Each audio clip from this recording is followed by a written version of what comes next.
अस्सलाम वालेकुम। Live with Adil Shahzeb के साथ मैं हूं आपका मेजबान। पीपल्स पार्टी और नून लीग में चुलिस्तान केनाल्स के मामले पर इख्तिलाफात बरकरार हैं। नून लीग पीपल्स पार्टी के तहफ़्फ़ुज़ात दूर करने पर मुसर है, लेकिन पीपल्स पार्टी किसी भी सूरत दरियाए सिंध पर केनाल्स की तामीर तस्लीम करने को तैयार नहीं है। विफाकी वजीर तब्दीली डॉक्टर मुसद्दिक मलिक के मुताबिक पानी की कमी का सामना सिंध और पंजाब को इतना नहीं जितना खैबर पुख्तूनख्वा और बलूचिस्तान को है। इन दोनों सूबों को उनके हिस्से का पानी नहीं मिलता।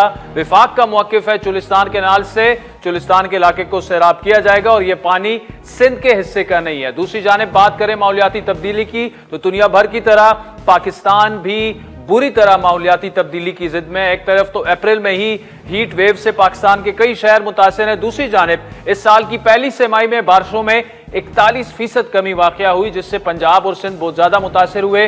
दरियाए सिंध में पानी की कमी का 100 साला रिकॉर्ड टूट चुका है, जिससे सिंध में पानी का बहरान शिद्दत इख्तियार कर चुका है। माहौलियाती तब्दीली के मनफी असरात के बायस मुल्क में बारिशें 40% तक कम हुई, जिससे सखर बैराज पर पानी की कमी 71% तक पहुंच चुकी है और तीनों बैराजों पर मजमूई तौर पर 65% पानी की किल्लत का सामना है। एक तरफ मुल्क में पानी की कमी का 100 साला रिकॉर्ड जो है कमी का टूट चुका है, दूसरी तरफ मुल्क के मुख्तलिफ हिस्सों में गुज़श्ता रोज होने वाली बारिशों ने तबाही मचाई। माहौलियाती तब्दीली से पाकिस्तान कितना मुतासिर होगा।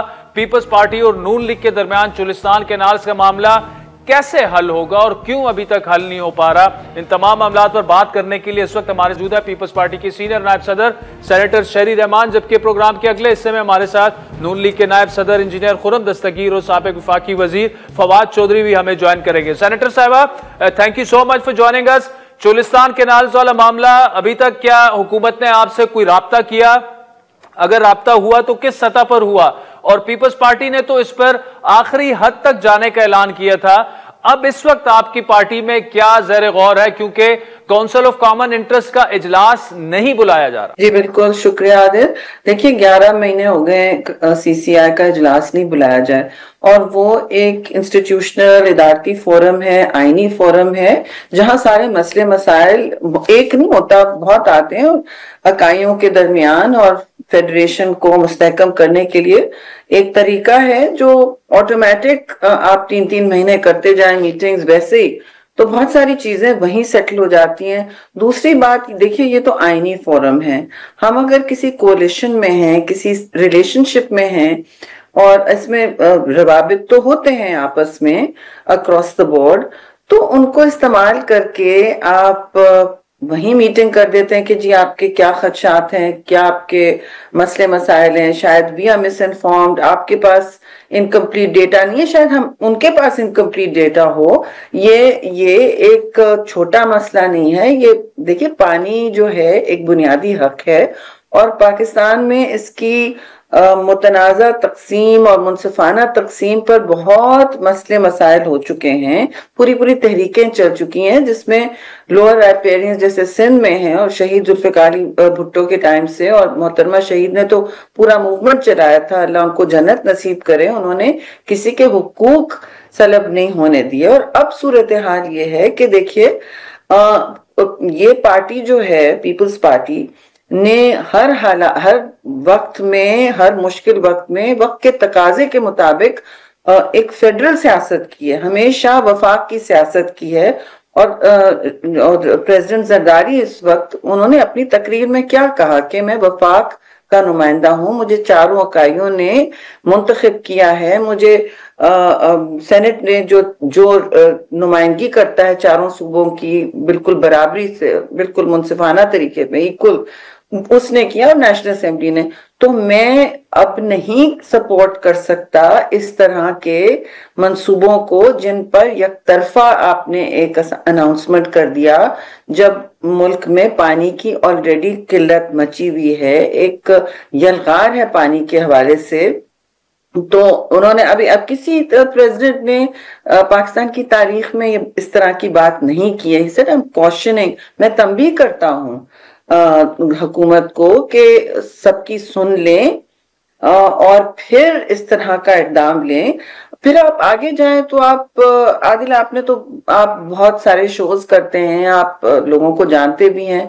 आप जो टेल एंड राइपेरियंस हैं, इंडस रिवर वाले, बदीन हो, सुजावल हो, जितने भी इलाके हैं, ठट्टा वगैरह, वहां आप उनसे पूछिए कि रबी सीजन में उन्होंने आप पाशी के जरिए या किसी तरह से कोई कल्टीवेशन या फार्मिंग या खेती बाड़ी की है जो वो नॉर्मली करते हैं। आपको जवाब वहीं मिल जाएगा कि नहीं, पूरा रबी सीजन में प्लांटेशन नहीं हुआ। ठीक है, तो इसका मतलब क्या है कि और आपके मेट डिपार्टमेंट ने, जो एक वफाकी इदारा है, उसने क्या कहा है? उसने कहा है कि 3 सूबों में कहत साली है। अप्रैल का महीना पाकिस्तान की तारीख में इतनी किल्लत नहीं रजिस्टर की जितना इस अप्रैल में हुआ है। 100 साला हमारे पास 100 साल के डेटा में हमने इंडस में इतना कम पानी नहीं देखा सिस्टम में। और इस अप्रैल में पहली दफा उन्होंने ये भी कहा है कि सिर्फ पीने का एसेंशियल पानी की इसमें क्वांटिटी है। इस वक्त हमारे पास इतना पानी नहीं है कि कल्टीवेशन के लिए इस्तेमाल हो, क्योंकि मुल्क में कल्टीवेशन के लिए पानी खासा इस्तेमाल होता है। मीन एग्रीकल्चर बहुत बड़ा यूजर है पानी। लेकिन पहली दफा इस तरह की बात हुई है अप्रैल के महीने में, there is only water for just essential services and drinking. उन्होंने कहा नॉट कल्टीवेशन। अब आप बताएं, जो ज़राई मुल्क है जिसमें जो इंडस सिस्टम पर ही मुहित है, 90% लाइवलीहुड्स इस सिस्टम से मुहित है, तो आप बताएं मुंसलिक हैं, तो आप बताएं कि ये फिर मफामत की सियासत करते करते हम कहाँ, किस नहज पर पहुंच गए? अच्छा, लेकिन इसमें शरीफ साहब टाइमलाइन क्या है? क्योंकि अब तो सीसीआई का इजलास बुलाना तो छोड़े, कैनाल्स पर तो काम शुरू हो चुका है।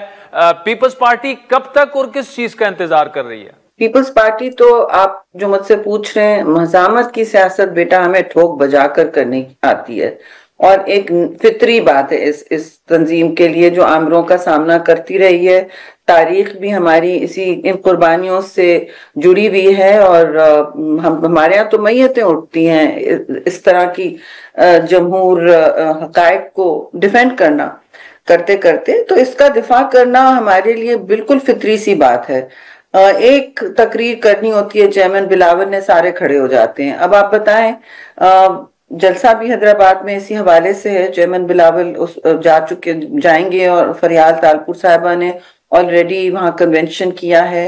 और पीपल्स पार्टी का रद्द-ए-अमल सबके सामने, नेशनल असेंबली और सेनेट दोनों में करारदादें आ गई हैं, प्रोविंशियल असेंबली में करारदाद पेश हो चुकी है। हर जगह ये एक डिस्कशन का मुद्दा बना हुआ है।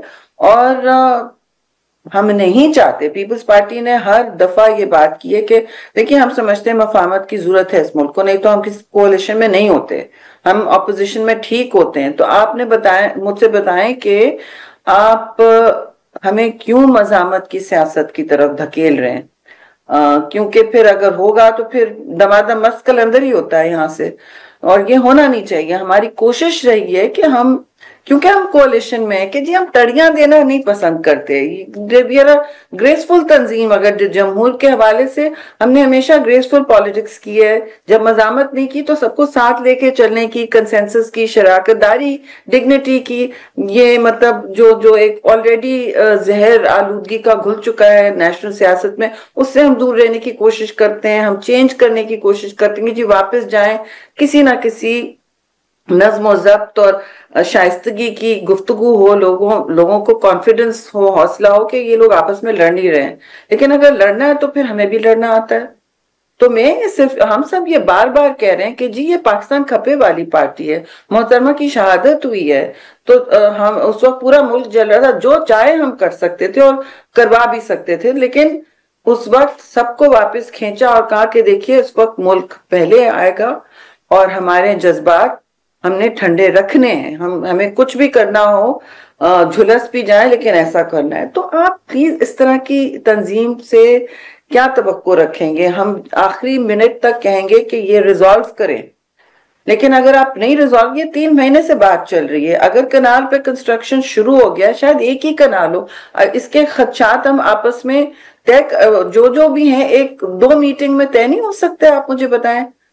तो भाई बात सिंपल की ये है कि आप इंफॉर्मेशन और डेटा हमसे शेयर करें, हम अपना आपको बताएंगे कि आपको शायद गलत बताया गया हो, टेलीमेट्री गलत हो, इरसा की जो अजीब और गरीब सुबह से शाम पेशेंट की वो गुइयां बदल रही हैं। मैं इस साल के शुरू में उन्होंने कहा ये सख्त शॉर्टफॉल होगी सिस्टम में, फिर उन्होंने पंजनत तौंसा खोल दिया जब सबके सामने ये बात आई हुई है। और ये नहीं आप कह सकते जी कि कोई स्पोक्स पर्सन के जी हमने आपके नलके से निकालना नहीं है, अपने नलके से निकाला है, आप 2 घर मुझसे आगे, वो पाइपलाइन में अगर आपने निकाल लिया और ऐसे वक्त पे निकाल लिया जब मुझे जरूरत होगी, जो आप पाशी में तो यही होता है, कल्टीवेशन में तो यही होता है कि अगर फार्मर को बर वक्त पानी नहीं मिला तो सीजन गुजर गया। तो आपने अगर पानी अपना निकाल लिया, मुझसे कहें कि आप मैं शरीफ भी आपके घर का पानी इफेक्ट नहीं होगा, मैं तो अपने नलके से निकाल रहा हूँ। भाई वो पाइपलाइन एक ही है, उसमें पानी तो फ्लो होता है, वो किसी मतलब डब्बों में तो रखी हुई मिठाई का पैकेट तो नहीं है, दाल का पैकेट तो नहीं है ना। अच्छा, इस पर मुसद्दिक मलिक साहब से बात हो रही थी, उन्होंने दावा यह किया कि सिंध को तो पूरा पानी दिया जा रहा है, लेकिन जब टेलीमेट्री होगी तो पता यह चलेगा कि असल तो पानी खैबर पख्तूनख्वा और बलूचिस्तान को कम मिल रहा है। क्या कहेंगी आप इस दावे पर? खैबर पख्तूनख्वा दिया जा रहा है, खैबर पख्तूनख्वा से तो ऊपर अपर राइपेरियन है जी। आप जरा गाड़ी चला के ले जाएं खैबर पख्तूनख्वा, देखें कितना ठाटे मार रहा होता है दरियाए सिंध वहां पे। नेचुरली वो पहाड़ भी हैं और वहां और गिलगित बल्तिस्तान में से जब निकल रहा होता है जहां जहां आप देखेंगे तो आपको फर्क नजर आ जाएगा।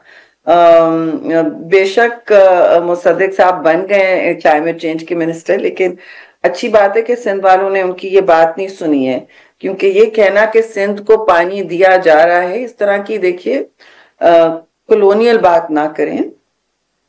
ये एक जमहूरी फेडरेशन है, आप जितने भी हुकूक सल्ब करेंगे हम फिर भी वही कहेंगे कि जब आप कहते हैं कि उन्होंने हाउस में मेरे सामने कहा when he was water resources के वो अलग पाइपलाइन है, पर पाइपलाइंस अलग नहीं होती जी। आप मतलब हाइड्रोलॉजी 101 जो होती है ना, 101 जो पहले जिसे कहते हैं पहला कोर्स होता है, उसमें सबको पता होता है पानी टेलीमेट्री सिस्टम अभी लगा कहाँ है कि जो बातें कर रहे हैं इस तरह के।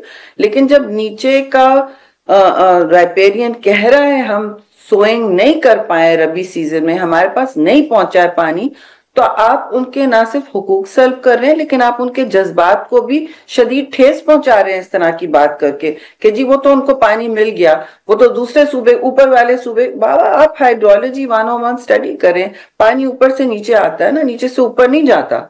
आप पंप लगाएंगे तो ऊपर जाएगा ना आपकी घर की मशीन। मैं सिंपल बातें करके समझाना चाह रही हूँ कि इस तरह नहीं होता।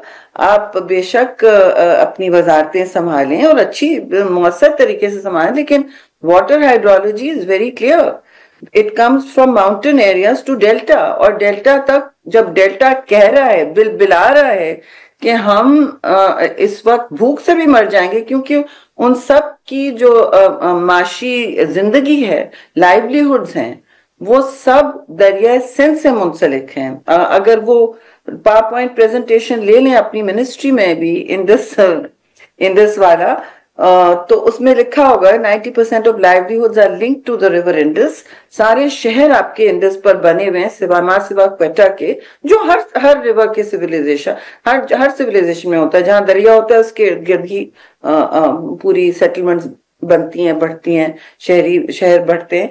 तो बाबा पानी जो है एक जब मुतनाज़ा इशू बन गया है, फिर से इसकी मुनसिफाना तकसीम पर इस तरह की कमेंट्री ना करें तो बेहतर होगा। बड़े इज्जत से मैं कहूंगी कि आप अदाद और शुमार अपनी सिलेक्टिवली चेरी पिक नहीं कर सकते ना। आप नीचे की हालात देखें, एक जमाने में ये भी बात होती थी कि हम पानी क्यों बह रहा है समंदर में, इसका मतलब ज्यादा पानी है। अभी ये तो निहायत ही जहालत की बात है ना, जब लोग कहते हैं कि पानी क्यों बह रहा है समंदर तक। नहीं समंदर तक बहेगा तो वो रिवर सिस्टम भी मफलूज हो जाएगा, वो ड्राई हो जाना और सैलिनिटी हो जाएगी जो हो रही है। जो आप देखें सिंध में, आप मैं आपको ले जाऊं ड्राइव पर तो आप देख लेंगे कितनी सैलिनिटी होगी, क्योंकि जब दरिया सिंध में पानी नीचे तक नहीं जाता, किसी भी दुनिया में किसी भी रिवर सिस्टम को देख लें, ये भी हाइड्रोलॉजी 101 है कि वो पूरा रिवर बेड ड्राई हो जाता है। मतलब आपके पास ऑलरेडी एक खाकड़ा रिवर बेड है जो मतलब सारे कदीम का ड्राई हो चुका है, आप इसके साथ वो ना करें। थोड़ी सी आप लोगों के साथ वफादारी दिखाएं कि वो कोई बिलबिला इसलिए नहीं रहे क्योंकि उनको सियासत करनी है। इस ये दौर नहीं है सियासत दर सियासत का, हम इस तरह की सियासत में नहीं है। अगर हमने मज़ामती सियासत करनी तो बिल्कुल हमें बड़े ऐश में होते हैं, हमें पता होता है क्या करना है। शहरी रहमान साहब आप हमारे साथ मौजूद रहेगा। नाज़रीन ब्रेक के बाद ये गुफ्तगू जारी रखते हैं। वेलकम बैक नाज़रीन। पीपल्स पार्टी की सीनियर नायब सदर सेनेटर शहरी रहमान साहिबा हमारे साथ मौजूद हैं। सेनेटर इरफान सदीकी साहब ने हमारे शो में एक बात गुज़श्ता हफ्ते की कि पीपल्स पार्टी ने इस मंसूबे की किसी भी फोरम पर ऑफिशियली मुखालफत नहीं की। साथ ही उमर अयूब साहब की ये स्टेटमेंट कि पीपल्स पार्टी और वज़ीर आज़म इस मामले पर एक पेज पर हैं और पीपल्स पार्टी मगरमच्छ के आंसू बहा रही है। सदीकी साहब के बकौल पीपल्स पार्टी की मजबूरी है कि चूंकि सिंध उनकी कॉन्स्टिट्यूंसी है, वो खतरे में है, वहां पर नेशनलिस्ट जो हैं वो एहतजाज कर रहे हैं। मैं तफसीलन आपको अगर इजाजत दें जवाब दूं। पहले तो इरफान भाई हमारे लिए बहुत मोहतरम है, मेरे साथ बैठते हैं सेनेट में। मैं बड़ी उनकी इज्जत करती हूँ। Same goes for the climate minister Mossadegh, वो भी नौजवान हैं और हमारे बहुत रवाबित रहे। अब आप मुझे बताएं, देखिए इरफान भाई मुझसे बेहतर जानते हैं कि सदर ने अपने खिताब में कहा है टू बोथ हाउसेस कि मैं तंबी करता हूं, मैं क्वेश्चन कर रहा हूं इस गवर्नमेंट को कि वो इस तरह के यकतरफा मंसूबे ना बनाएं। जब एक या दो इकाइयों को इस पे सवाल है और वो सवाल बार बार उठा रहे हैं, तो आप क्यों आगे बढ़े चले जा रहे हैं? रुक के उनसे उनकी राय लें, उनका इनपुट लें, उनसे मुशावरत के बगैर आप नहीं आगे बढ़ते। और मैं क्योंकि इलेक्टेड हूँ चारों सूबों से, उनकी भी नुमाइंदगी करता हूँ और सेनेट की भी नुमाइंदगी करता हूँ और नेशनल असेंबली, इन 6 बॉडीज से मैं इलेक्टेड हूँ। मैं नहीं अलाउ कर सकता आपको कि मैं ये कहूँ कि मैं सपोर्ट करता हूँ। पाकिस्तान की तारीख में किसी प्रेसिडेंट ने इस तरह बात नहीं की on the floor of the house. वो एक वनीला सी, जिसे आप होम्योपैथिक स्पीच सी कहते हैं, वो करते हैं। उन्होंने इस ओकेजन में वजाहत से ये बात की, तरीके से कही। उनकी बात में हमेशा मफामत होती है कि वो आप रास्ता ढूंढें, लेकिन ये मैं नहीं सपोर्ट कर सकता। तो फिर क्या बात, क्या कौन सी रह जाती है सामने? और आप किस सर्द खाने में रह रहे हैं कि आवाजें नहीं आ रही हैं आपको? हर तरफ से पीपल्स पार्टी की वर्कर बिल बुला रहा है, एमएनए कह रहा है हमारी काश्तकारी नहीं हो रही है। जितने भी उन डिस्ट्रिक्ट्स में जो लोएस्ट राइपेरियन है, बदीन, ठट्टा, सुजावल, जितने भी हैं, वहां नहीं हो रही। रबी सीजन में नहीं काश्तकारी हुई, सब कह रहे हैं। चेयरमैन बिलावल ने 4 अप्रैल पे कोई गुंजाइश किसी के जहन में नहीं छोड़ी। तो हाईएस्ट लेवल पर तो ये बातें हो गई हैं। अब इसमें सियासत क्या करने की बात है? सियासत तो यही होती है, जमहूरी सियासत कम अज कम, कि आप, जो मेरी समझ में है, कि वो आप अपने लोगों के वसीले का तहफ़्फ़ुज़ करेंगे, उनके हुकूक का तहफ़्फ़ुज़ करेंगे, उनकी पासदारी करेंगे, उनकी बात करेंगे। अब उनकी बात करने के लिए भी आप कह रहे हैं सियासत करें, तो हमारी नज़र में सियासत तो यही है जी। हम वोट इसकी बुनियाद पे मांगते हैं। हमारा जीना मरना यही है पूरी वफाक में। हमारे तो पंजाब के भी लोगों ने ये प्रेस कॉन्फ्रेंसेस की हैं। ये कोई सिंध स्पेसिफिक इशू नहीं है, लेकिन इम्पैक्ट इसका सिंध पर बहुत बहुत संगीन है। ये जिंदगी और मौत का सवाल है। तो नेशनलिस्ट भी जरूर खड़े होंगे, लेकिन हम इसलिए नहीं कर रहे कि हमें उनसे कोई बचना है। हम इसलिए कर रहे हैं क्योंकि हमें अपने लोगों को पीने का और काश्तकारी का और एसेंशियल सर्विसेज के लिए, जिंदगी के लिए, पानी, हयाती के लिए पानी की जरूरत, आई मीन इट्स एसेंशियल। ये कोई बच्चों वाली किंडरगार्टन की बात तो नहीं है कि हमें पता नहीं कि पानी के बगैर हर चीज मर जाती है।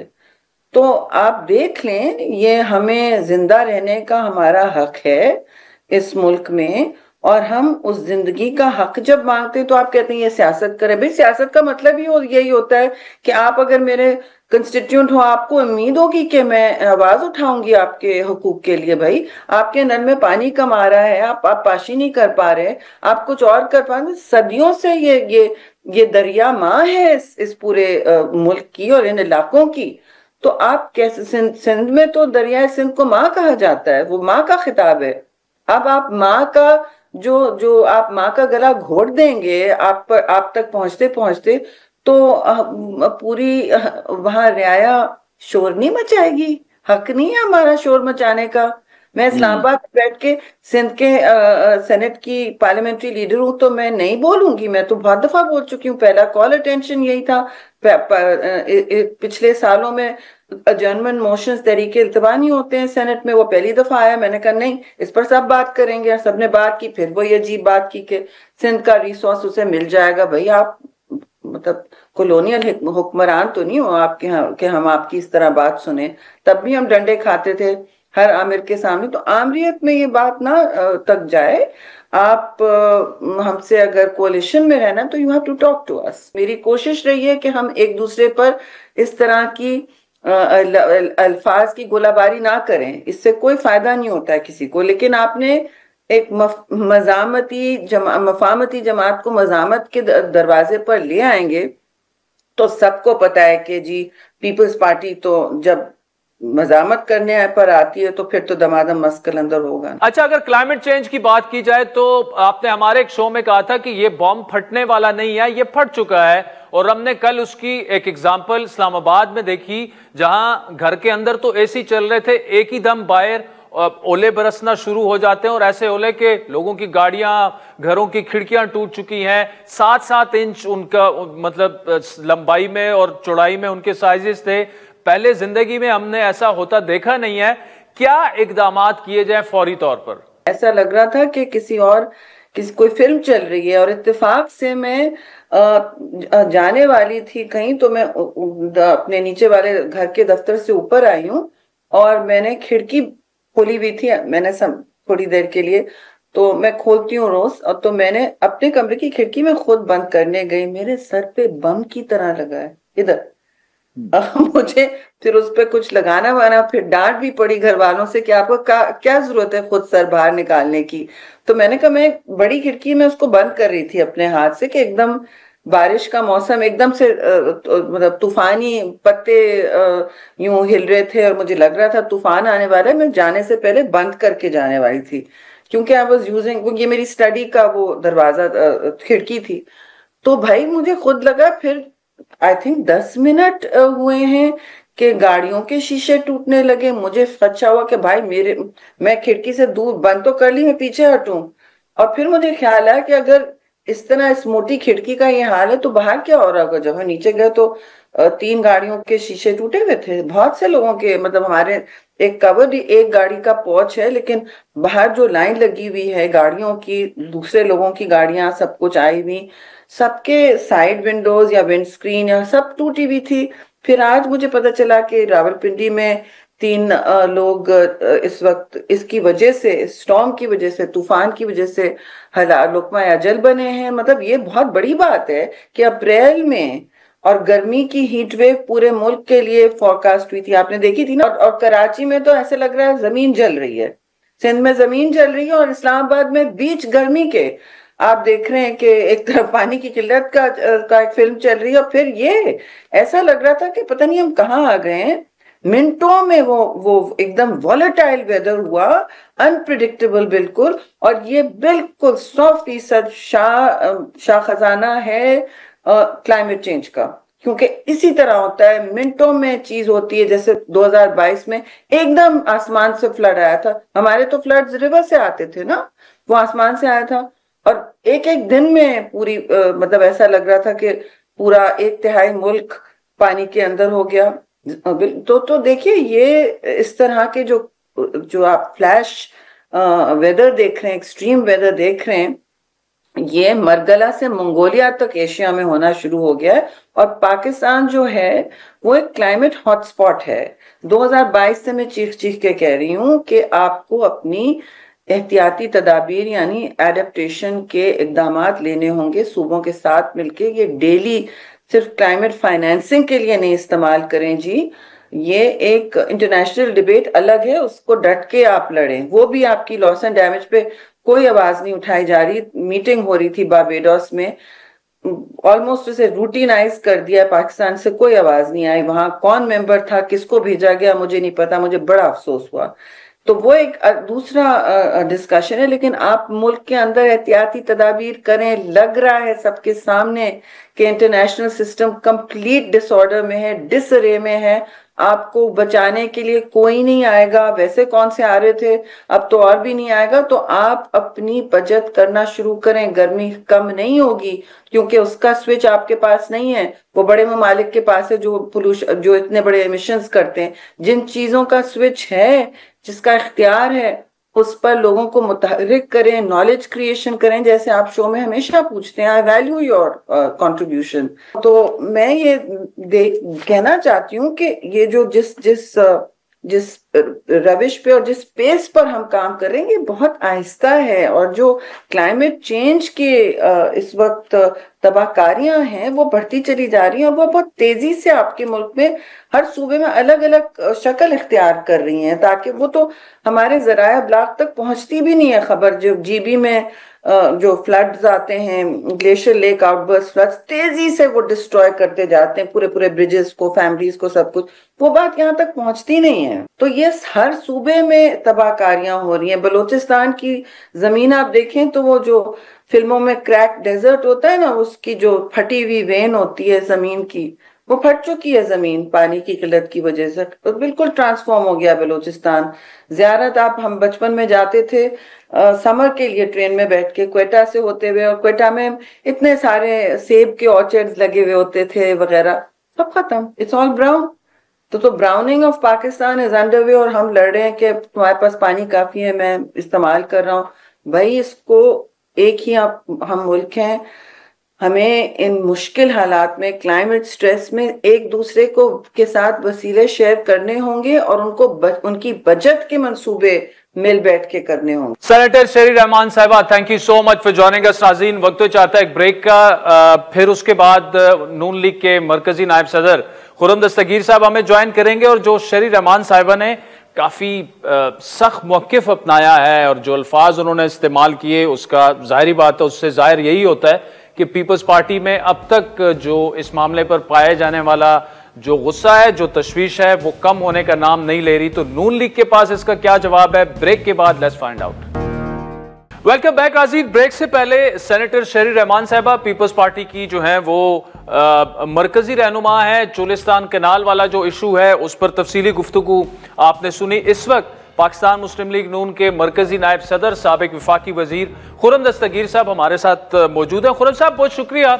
शेरी रहमान साहिबान के अल्फाज आज थोड़े से सख्त हमें नजर आए, बल्कि वो कह रही हैं कि अगर पीपल्स पार्टी को मज़ामत की जानिब नून लीग धकेल रही है, और उन्हें पता है कि जब अब मज़ामत शुरू कर देते हैं तो हमारी मज़ामती तारीख क्या है, तो आप होश के नाखुन लें और ये जो फैसला है चुलिस्तान कनाल वाला, इसे वापस किया जाए।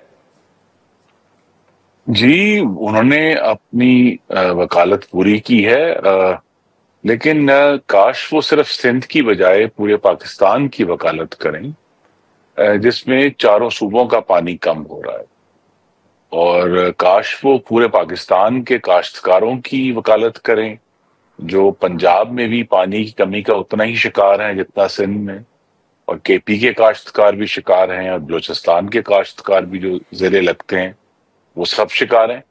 तो उनसे सिर्फ एक जो सवाल है वो ये है कि जब हम सब का पानी कम हो रहा है और हमें आने वाले सालों में मजीद कमी का सामना है, हमें अपनी ज़राअत में जदीदियत लाने, जिसकी एक कड़ी ये ग्रीन पाकिस्तान प्रोजेक्ट है। और अब अगर पंजाब अपने हिस्से में से इसको पानी दे रहा है और इसका तयन भी हो जाएगा आने वाले चंद दिनों में, तो फिर सिंध का ये एतराज के ये जो है ये पानी कहीं उनका जो है वो निकाल कर दिया जा रहा है। पानी पे वैसे तो चूंकि एक हसास मामला है, सियासत बड़ी आसानी से होती है, जिसके नतीजे में हम पहले ही एक कौमी नुकसान कर चुके हैं कालाबाग डैम के नाम पे, कि हमने वो नहीं बनाया, और वक्त के साथ साथ उसकी जो जरूरत है वो आज भी महसूस की जा रही है। लेकिन ये एक ऐसा मामला है जो कि बराह रास्त सूबों के दरमियान है, वफाक का कोई पानी नहीं है पाकिस्तान की रियासत में। अच्छा खुर्रम साहब, कतई कलामी की माफी, ये जो आर्ग्यूमेंट है कि पानी सबका कम हो रहा है, और वाकई दरिया सिंध की अगर बात की जाए तो 100 सालों में पहली दफा इतनी गिरावट आई है पानी में, तो फिर ऐसे क्यों ऐसे मंसूबे शुरू कर रहे हैं जब ऑलरेडी पानी कम है? और नदीम अफजल चंद साहब ने परसों हमें यह कहा कि जी सरगोदा और फैसलाबाद तक को हम सैराब नहीं कर सकते, तो बाकी हम चुलिस्तान को कैसे सैराब करेंगे पंजाब के पानी से? हमें इसको बजाय ये कि हम इसकी जो फौरी हमें कमी का सामना है, इसको मुस्तकबिल की नजर से देखना है कि क्या जो जदीद तरीके से कम पानी के जरिए हम फी एकड़ पैदावार बढ़ा सकते हैं। ये सवाल है। इस वक्त पाकिस्तान में हमारी जो ज़राई अजनास हैं, हमारे काश्तकारों की मेहनत के बावजूद दुनिया की कम तरीन जो यील्ड्स हैं, यानी पर एकड़ पैदावार है, वो कम तरीन है। और तमाम तकरीबन जो हमारी फसलें हैं, चाहे वो गंदम है, चाहे वो कॉटन है और दूसरी बड़ी फसलें हैं। तो अब अगर हम जो इस वक्त का जो निज़ाम है हमारा, वो सब सिंध की भी और बहुत सारे जो मुखालफिन की ख्वाहिश यही है कि इसको ना छेड़ा जाए।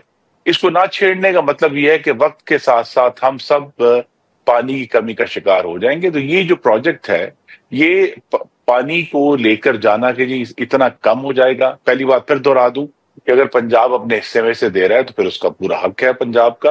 पंजाब को भी बतौर सूबा वही खुद मुख्तारी और सूबाई हकूक हासिल हैं जो बाकी सूबों को हासिल है।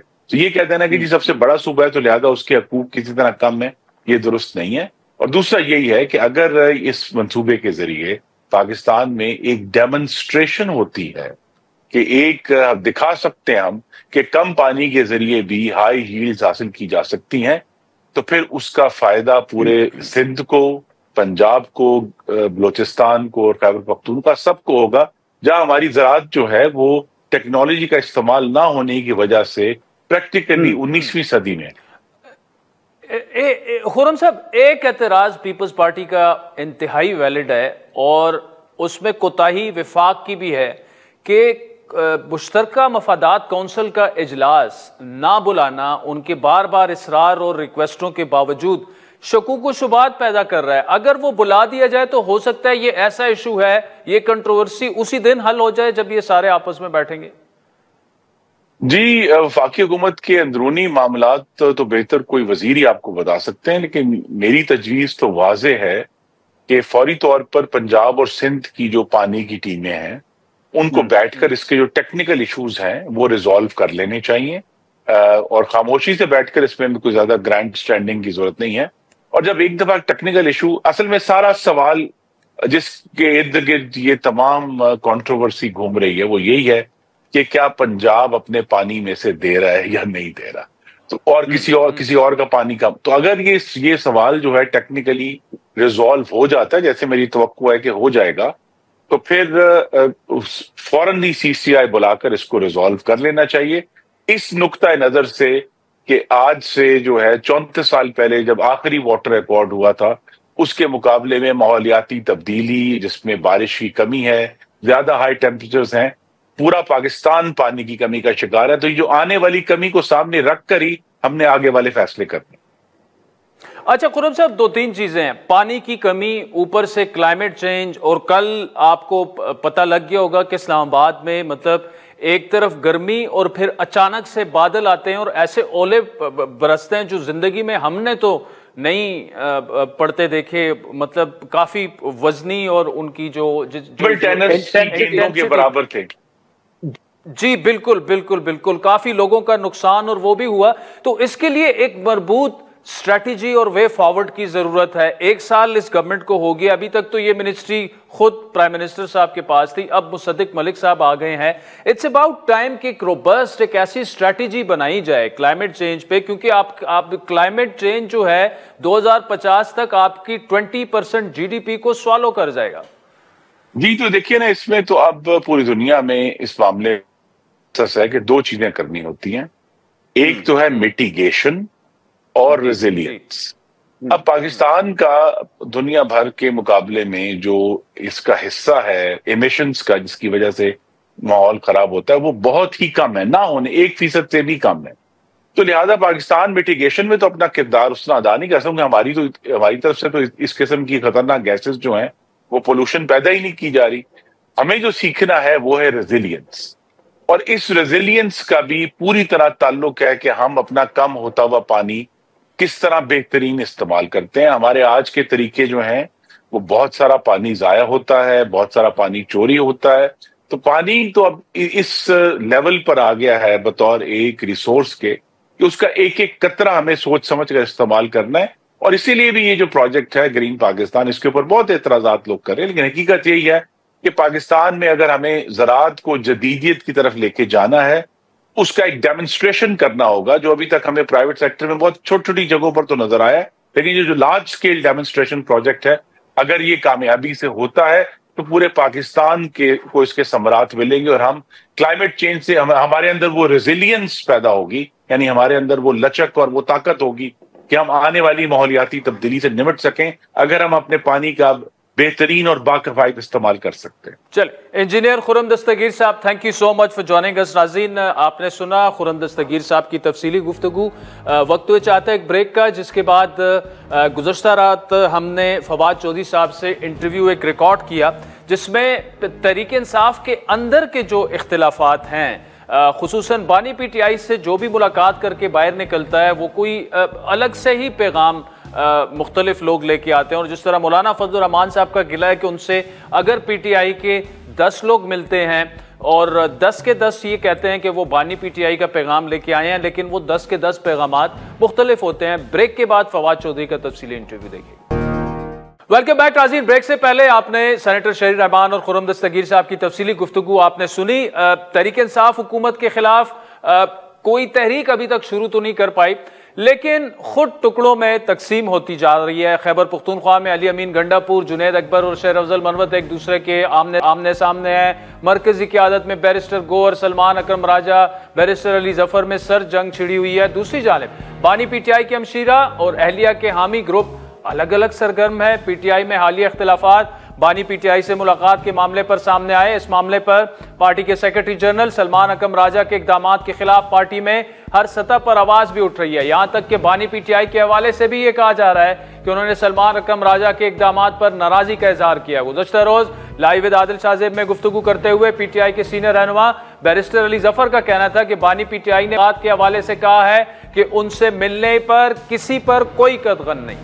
बड़ा क्लियर कर दिया है कि उन्होंने कहा है कि मुझे किस्म की कदगन नहीं होनी चाहिए मुझे मुलाकात करने पर। खान साहब ने काफी बड़ा क्लियरली कहा है कि ये कोई रेजिमेंट नहीं है, कोई हमारी मिलिट्री नहीं है, ये पॉलिटिकल पार्टी है। वो हर शख्स का हक है कि वो उनसे मिले और खान साहब मिलना भी चाहेंगे, जिसे नहीं मिलना चाहेंगे वो बता देंगे। दूसरी जानिब तहरीक इंसाफ अब तक ओपोजिशन जमातों का ग्रैंड अलायंस बनाने में कामयाब नहीं हो सकी और इसकी वजह भी ये बताई जाती है कि JUI और दीगर ओपोजिशन जमातों को ये तहफ़्फ़ुज़ात हैं कि पीटीआई के किस रहनुमा से बात की जाए और किस पर ट्रस्ट किया जाए। बानी पीटीआई से मिलने वाला हर पार्टी लीडर एक अलग अलग बात करता है और उसे बानी पीटीआई का पैगाम करार देता है। पीटीआई की क़यादत में क्या चल रहा है और बानी पीटीआई इख्तिलाफात ख़त्म कराने के लिए क्या इक़दामात जो हैं उन्हें करने चाहिए। इन तमाम मामलों पर बात करने के लिए हमें ज्वाइन किया है साबिक वफाकी वज़ीर इत्तलात फवाद चौधरी ने। गुज़श्ता रोज़ हमने उनका इंटरव्यू रिकॉर्ड किया, आइए देखते हैं। फवाद चौधरी साहब, thank you so much for joining us. एक जो खान साहब की बात जो बाहर आई है, जिसकी अली जफर साहब ने भी गुज़श्ता रात हमारे शो में तस्दीक की, फैजल चौधरी साहब ने भी तस्दीक की कि बताया ये गया है सलमान अकरम राजा साहब को कि जी आप स्कूल की तरह या एक अरेंजमेंट की तरह पार्टी ना चलाएं और आप शुरू दिन से ये बात कर रहे हैं कि मतलब ऐसा नहीं होता कि इसको निकाल दो, इसको रख लो, ये लिस्ट में शामिल होगा, ये नहीं शामिल होगा। क्या वजह है कि ऐसी लीडरशिप आ जाती है पीटीआई के अंदर कि उल्टा वो पीटीआई को नुकसान पहुंचाती है और पीटीआई को खुद फिर 4-5 महीने बाद पता चलता है कि ये गलत फैसला था? देखिए आदिल, पहली बात तो जाहिर है ये है कि जब एस्टैब्लिशमेंट ने 9 मई के बाद जो क्रैकडाउन किया उसमें उन्होंने जो पीटीआई का काडर है उसको भी सारा जो है वो तोड़ दिया और ये उन्होंने कर दिया कि ये जो मेन लीडरशिप थी, चाहे वो परवेज खट्टक हो, चाहे असद उमर हो, शाह महमूद कुरैशी हो, मैं हूँ, अहमद अजहर हो, अपने असलम इकबाल साहब हो, इमरान इस्माइल, अली जैदी, सब लोगों को उन्होंने जो है वो कोई ठुड्डे मुक्के मार के जेलों में डाल दिया, निकाल दिया, कर दिया। अब उसके बाद एक ऐसी लीडरशिप इमर्ज हुई जिसका कोई पॉलिटिकल एक्सपीरियंस नहीं था आप देखें ना, जाहिर है आप सेक्रेटरी जनरल जो बनेगा बंदा, आप एक्सपेक्ट करते हैं ना कि वो 15-20 साल उसकी कोई पॉलिटिक्स होगी, वो कोई पार्टी के अंदर 8-10 साल जो है वो रहा होगा, 12 साल रहा होगा, ज्यादा लंबा अरसा रहा होगा, लोगों को जानता होगा। तो ये जो लोग आए, सलमान राजा या गौहर या वकास शेख, ये रऊफ हसन, शिबली फराज, ये लोग तो देखिए अव्वल इनकी कोई पॉलिटिक्स ही नहीं थी, कभी इन्होंने जिंदगी में कोई इलेक्शन नहीं लड़ा, पॉलिटिक्स इन्होंने की ही नहीं जिंदगी में, और इनको एक बड़े ब्रीफ टाइम में जो है ये मौका मिला कि वो आके इन ओहदों के ऊपर आ जाए।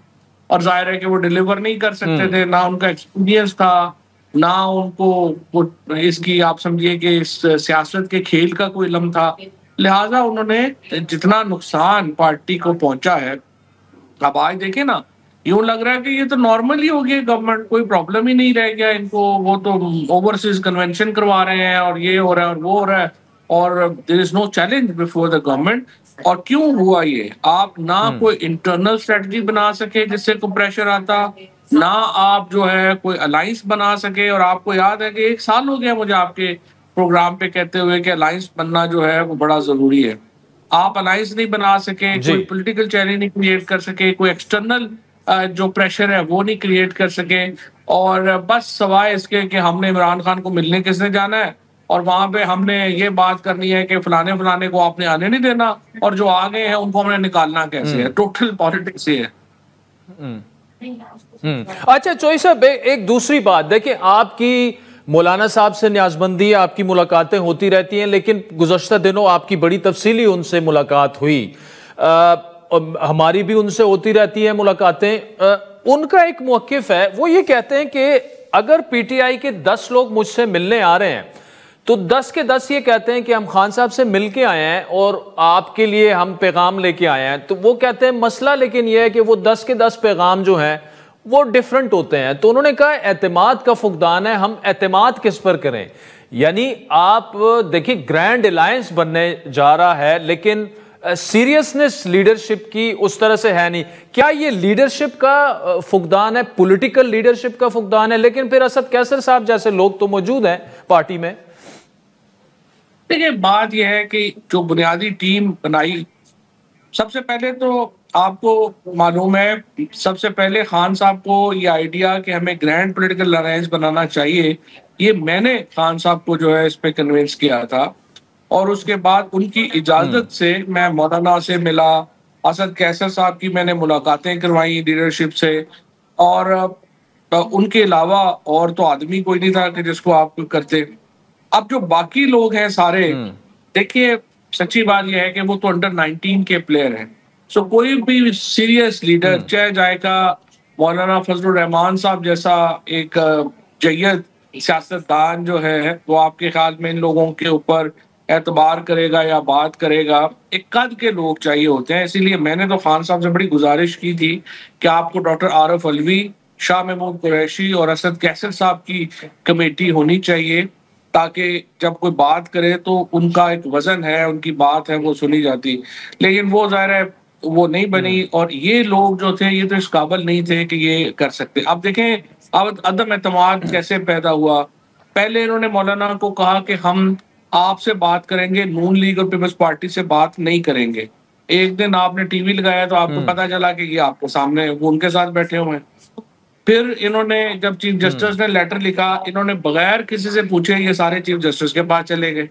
और आप अगर क्या अब ये मौलाना जो है अगर आज लेट से इमरान खान के साथ आए तो क्या आपकी गारंटी है कि पीटीआई में कल एस्टेब्लिशमेंट से बातचीत नहीं शुरू हो जाएगी?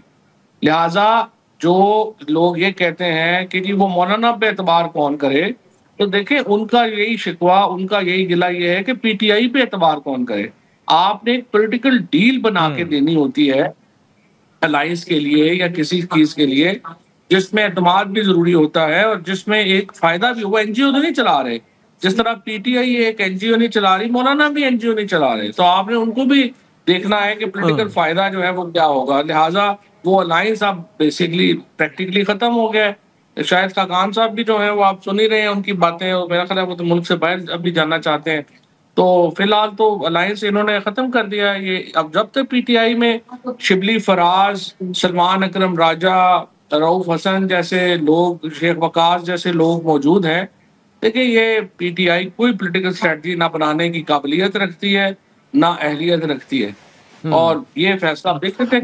वैसे चोई साहब, शिबली फराज आपके साथी भी रह चुके हैं, लेकिन वजीर इत्तलात भी रह चुके हैं, बड़े एक्सपीरियंस्ड। वो ठीक है कॉन्स्टिट्यूएंसी पॉलिटिक्स उन्होंने नहीं की, लेकिन वो तो तजुर्बाकार हैं, कम से कम उन्हें तो चीजों की समझ होनी चाहिए ना।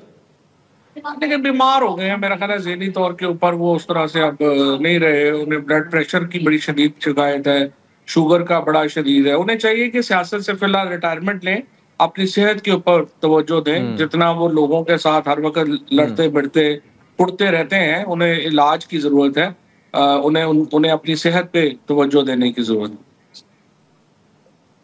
अच्छा चोई साहब, दूसरे बताएगा, अब वे फॉरवर्ड पे अगर बात करें, फॉर एग्जांपल हम चूंकि पीटीआई की इंटरनल पॉलिटिक्स की बात कर रहे हैं, अब सलमान अकरम राजा साहब हमने देखा कि जब से वो आए हैं 3-4 लोग पार्टी से निकाले जा चुके हैं। जिस तरीके से वो बात करते हैं तो आप मतलब पार्टी के अंदर से लोग हमें बताते हैं ऐसे लग रहा है कि वो कम्युनिकेट नहीं कर रहे, वो डिक्टेट कर रहे हैं। तो इसका नुकसान ऑब्वियसली वो नजर भी आ रहा है, और अब तो खान साहब भी बोलना शुरू हो गए कि रेजिमेंट की तरह पार्टी को ना चलाएं। तो आप क्या सजेस्ट करेंगे, वे फॉरवर्ड इसका क्या होना चाहिए? क्या एक तंजीमी ढांचा दोबारा से बनाया जाए, जो पॉलिटिकल फेसेस हैं असद कैसर साहब की तरह और 2-3 और लोग हैं उनको सामने लाया जाए, क्या किया जाए? देखिए आदिल, मेरे ख्याल में इस वक्त जो पीटीआई का असल जो डायलेमा है या प्रॉब्लम है ना, वो है जो अलीमा बीबी की और अली अमीन गंडापुर की आपस में सुलह नहीं है। अली अमीन गंडापुर इस वक्त जो है वो सबसे इम्पोर्टेंट एग्जीक्यूटिव पोस्ट होल्ड करते हैं पीटीआई में, और जाहिर है अलीमा बीबी जो है और लोग उनके साथ जुड़ते हैं क्योंकि वो इमरान खान की बहन है।